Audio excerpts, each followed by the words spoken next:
राजकीय वर्तुळातून एका मोठ्या बातमीनं महायुतीकडून राज्यसभा उमेदवारांची यादी जाहीर करण्यात आलेली आहे। अशोक चव्हाण, मेधा कुलकर्णी आणि नांदेडच्या अजित गोपछडे यांना भाजपनं राज्यसभेची उमेदवारी जाहीर केली आहे, तर शिंदे गटाकडून मिलिंद देवरा यांनाही उमेदवारी देण्यात आली। उद्या हे सर्व उमेदवार अर्ज दाखल करणार आहेत। भाजपनं अशोक चव्हाण, मेधा कुलकर्णी आणि अजित गोपछडे यांचं नाव जाहीर केल्यामुळे नारायण राणे आणि पंकजा मुंडेंचा पत्ता कट झाल्याचं स्पष्ट होत आहे। नारायण राणेंना रत्नागिरी सिंधुदुर्ग लोकसभा मतदारसंघातून उमेदवारी दिली जाण्याची ही शक्यता आहे। राष्ट्रवादीकडून अद्याप कुणाचंही नाव जाहीर झालेलं नाही, त्यामुळे राष्ट्रवादीकडून कुणाला उमेदवारी दिली जाते याचीच प्रतीक्षा आहे।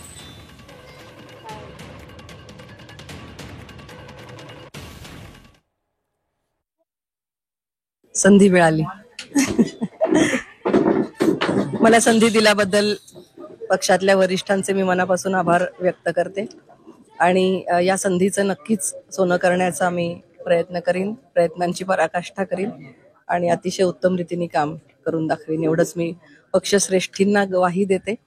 माझ्या पक्षातले सर्व वरिष्ठ माननीय नरेंद्र मोदीजी, माननीय अमित भाई शहा, माननीय JP नड्डाजी, देवेंद्रजी फडणवीस, बावनकुळे साहेब, सर्वांचे मी आभार व्यक्त करते। आमच्या महिला मोर्चाच्या अध्यक्षा वनतीजी श्रीनिवासन, या सर्वांचे मी मनापासून आभार व्यक्त करते की त्यांनी मला या ठिकाणी संधी दिली।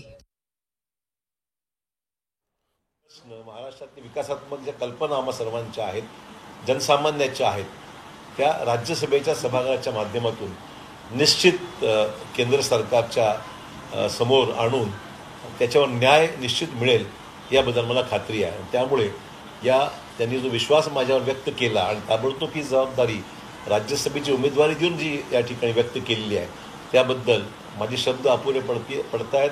मी त्यांना मनापासून धन्यवाद व्यक्त करतो।